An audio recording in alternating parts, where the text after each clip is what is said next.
तो दोस्तों स्वागत है आपका अपने YouTube चैनल कुलदीप एडुहब पर। मैं कुलदीप आप सभी का बहुत बहुत स्वागत करता हूं। तो दोस्तों आज की ये वीडियो हम लेकर आए हैं बीएससी 4th सेमेस्टर के छात्राओं के लिए। दोस्तों काफ़ी इम्पोर्टेंट चैप्टर है दोस्तों, जूलॉजी सब्जेक्ट का यूनिट नंबर 3। इसको हम आज देखेंगे दोस्तों और पढ़ेंगे, जानेंगे इस वीडियो में कि माइक्रोबियल कल्चर्स कैसी होती हैं फॉर एंजाइम प्रोडक्शन के लिए दोस्तों, और उसके अदर यूजेज के लिए। ये था इसका मेन टाइटल दोस्तों।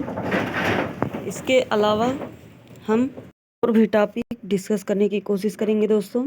तो चलिए दोस्तों वीडियो को शुरू करते हैं और देखते हैं microbial cultures for enzyme technology and other uses के बारे में। देख सकते हैं दोस्तों आप लोग,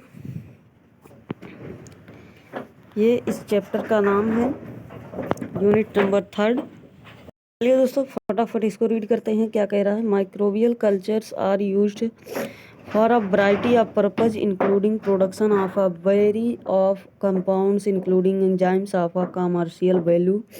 मतलब इसका सीधा सीधा ये है दोस्तों कि माइक्रोबियल कल्चर्स जो हैं वो बहुत से पर्पज के लिए यानी कि उद्देश्य के लिए जिसमें शामिल हैं, जैसे कि हम कंपाउंड्स की प्रोडक्शन करें डिफरेंट जिसमें एंजाइम्स भी हो, कमर्शियल यूज के लिए यानी कि औद्योगिक लेवल पे, जिससे हम बेचकर मुनाफा कर सकें, जैसे कि है प्रोटीएज, एमाइलेज और इन्वर्टेज। और आगे कह रहा है दोस्तों for industrial oblique commercial production of such enzymes of in microbial cultures are used in fermenters. यानी कि दोस्तों इंडस्ट्री में या कॉमर्स में ऐसे एंजाइम के प्रोडक्शन के लिए हमें प्रायः माइक्रोबियल कल्चर की आवश्यकता होती है फर्मेंटर्स में दोस्तों। और कह रहा है कि microbial cultures can also be used for the production of genetically engineered microbes. Microbial culture जो होते हैं दोस्तों वो जेनेटिकली जो मॉडिफाइड होते हैं, यानी कि जिनको शॉर्ट फॉर्म में जीएम बोलते हैं दोस्तों, इनके माइक्रोब्स के यूज किए जाते हैं दोस्तों प्रोडक्शन के लिए। और कह रहा है दोस्तों for production of non microbial products like insulin, interferon, human growth hormones, antibiotics, vaccines and single cell proteins earlier discussed in chapter 6। यानी कि दोस्तों कह रहा है कि इंटरफेरॉन ह्यूमन ग्रोथ है, जिसको शॉर्ट फॉर्म में HGH बोलते हैं, human growth hormones, antibiotic, vaccines और जो सिंगल सेल प्रोटीन्स है वो चैप्टर नंबर 6 में ऑलरेडी यानी कि चैप्टर नंबर 2 में ऑलरेडी डिस्कस किया जा चुका है NEP के according.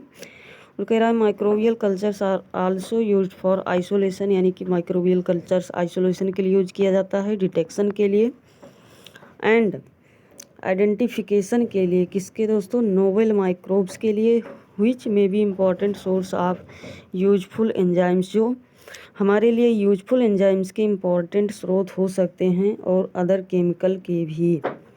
These microbial cultures enable cell growth and division under controlled laboratory conditions. यानी कि ये माइक्रोबियल कल्चर्स जो होते हैं दोस्तों, ये सेल ग्रोथ और डिवीजन को लेबोरेटरी कंडीशंस के अंतर्गत इनेबल करते हैं दोस्तों। Both liquid both solid nutrient agar culture media are used for this purpose. यानी कि दोस्तों लिक्विड और सॉलिड न्यूट्रिएंट जैसे कि अगर कल्चर मीडिया में इसके पर्पज के लिए यूज किए जाते हैं, using aseptic techniques to prevent contamination. यानी कि कंटेमिनेशन को रोकने के एसे एसेप्टिक जो है टेक्निक इस्तेमाल की जाती है।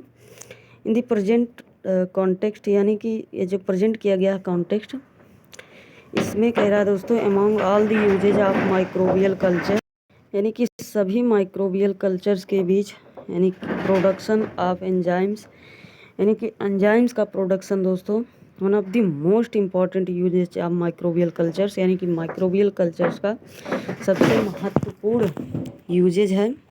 और कह रहा है दोस्तों कि since large number of enzymes, यानी कि इतने नंबर ऑफ एंजाइम्स होने के बावजूद, जिसमें इंक्लूडिंग इंडस्ट्रियल एंजाइम्स जिसमें इंडस्ट्रियल एंजाइम्स भी शामिल हैं, आर एक्सट्रैक्टेड फ्रॉम माइक्रोब्स, यानी कि माइक्रोब्स से हम निकालते हैं। इसके कारण due to their rapid growth, यानी कि उनके तेज़ी से ग्रोथ के लिए, और easy cultivation using low cost substrates, यानी कि और माइक्रोब्स का इजी कल्टीवेशन के कारण इसमें कि हम लो कॉस्ट सबस्ट्रेट्स पे उनको उगाते हैं। इंडस्ट्रियली वैल्यूएबल एंजाइम्स और often identified in novel microbes and can be obtained using microbial cultures. ये कह रहा है दोस्तों, वैल्यूएबल जो एंजाइम्स होते हैं वो आइडेंटिफाई किए जाते हैं नोबल माइक्रोब्स में, और माइक्रोबियल कल्चर्स के थ्रू हम उन्हें प्राप्त करते हैं, उन्हें कल्चर करते हैं। और सब ये वैसे भी बेसिक दिया है दोस्तों, देख सकते हैं आप लोग, वीडियो पॉज करके आराम से पढ़ सकते हैं। हम इम्पोर्टेंट बताने की कोशिश करेंगे। जैसे आ गया है हेडिंग आपका, isolation and culturing of micro organism, यानी कि माइक्रो ऑर्गेनिज्म को आइसोलेट करना और उनका जो है कल्चरिंग करना दोस्तों। तो आइसोलेशन मेथड यहाँ पे इम्पॉर्टेंट है, जो कि इस कंटेस्ट में दिया गया है दोस्तों, आप देख सकते हैं। यहाँ पर इम्पॉर्टेंट की बात करें दोस्तों तो कुछ इम्पॉर्टेंट पॉइंट हैं, देख लीजिए, मैं आपको बता रहा हूँ। कह रहा है कि microorganisms are tough ubiquitous in their occurrence, यानी कि दोस्तों माइक्रो ऑर्गेनिजम्स होते हैं वो टफ यूबिक्यूटियस में अकरेंस उनका पाया जाता है। Some sources of their isolations are soils, यानी कि हम कॉमन जो स्रोत है हमारा उनके आइसोलेशन का वो मिट्टी है, लेक्स यानी कि झरने, और रिवर्स मड्स हैं, और पानी से जो यानी कि नदियों से जो आती मड्स हैं उनसे हम इनको एक्सट्रैक्ट करते हैं। लेकिन कॉमन टेक्निक्स जो इस्तेमाल होती हैं दोस्तों आइसोलेशन के लिए इंडस्ट्रियल लेवल पे माइक्रो ऑर्गेनिजम्स का, उसकी बात करें तो दोस्तों वो आपका दिया गया है, जैसे direct sponge of the soils, यानी कि सॉइल के स्पॉन्ज से हम डायरेक्ट बैक्टीरिया को या माइक्रो ऑर्गेनिजम्स को, माइक्रोब्स को एक्सट्रैक्ट कर सकते हैं सॉइल डाइल्यूशन से, और ग्रेडियंट प्लेट मेथड से, जिसको power plate and stick plate भी बोलते हैं दोस्तों। टेक्निक्स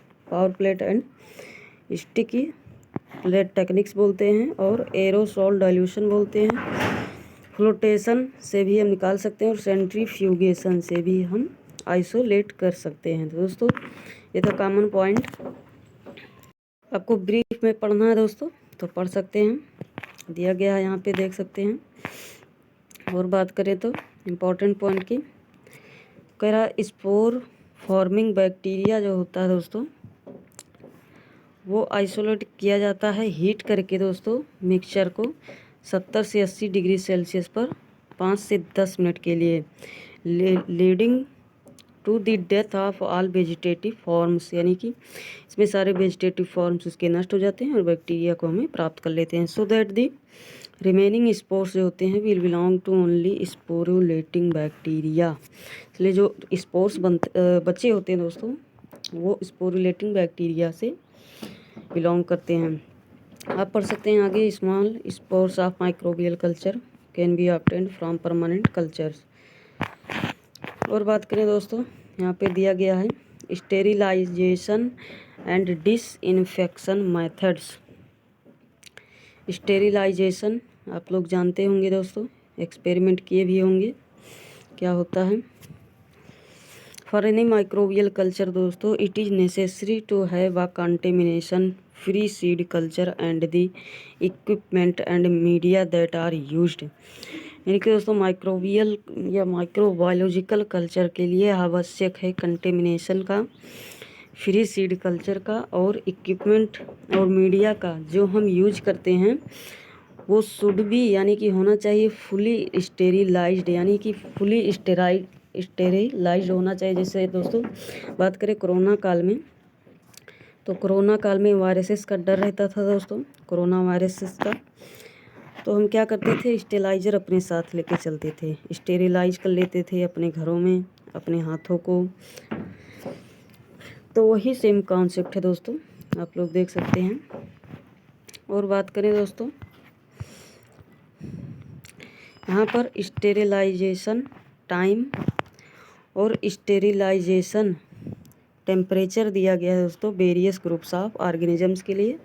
यहाँ पर सेल हैं, यहाँ पर स्टेरिलाइजेशन टाइम दिया गया है और यहाँ पर स्टेरिलाइजेशन टेम्परेचर दिया गया है। जैसे वेजिटेटिव सेल्स का दोस्तों 5 से 10 मिनट के लिए और टेम्परेचर 60 डिग्री सेंटीग्रेड पर। फंगल स्पोर्स या ईस्ट स्पोर्स के लिए 15 मिनट और 80 डिग्री सेंटीग्रेड पर। स्ट्रेप्टोमाइसीज स्पोर्स के लिए 5 से 10 मिनट और 60 से 80 डिग्री सेंटीग्रेड पर। बैक्टीरियल स्पोर्स के लिए 5 मिनट 120 डिग्री सेंटीग्रेड पर।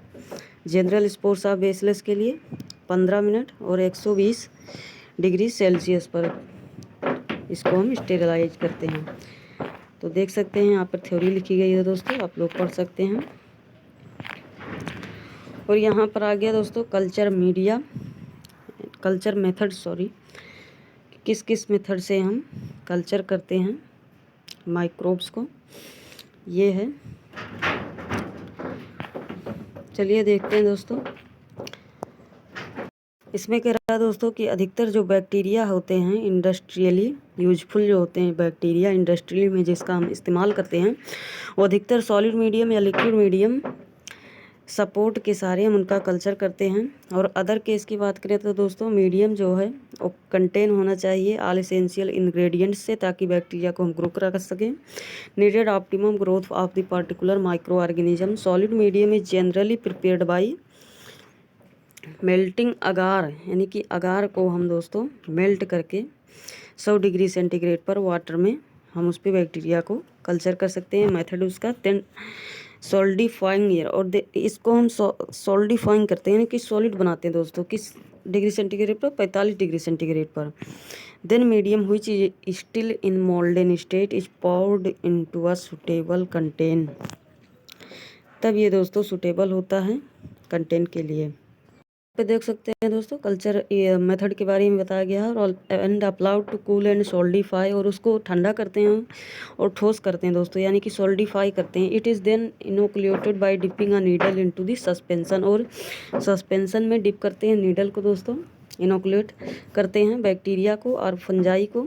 Drawing this needle right across the surface of the medium, और after a few days of inoculation colonies of micro organisms appear on the surface of the medium, और कुछ दिनों के बाद जो दोस्तों इनोकुलेशन होता है माइक्रो ऑर्गेनिज्म की कॉलोनीज होते हैं उसके सतह पे दिखने लगते हैं।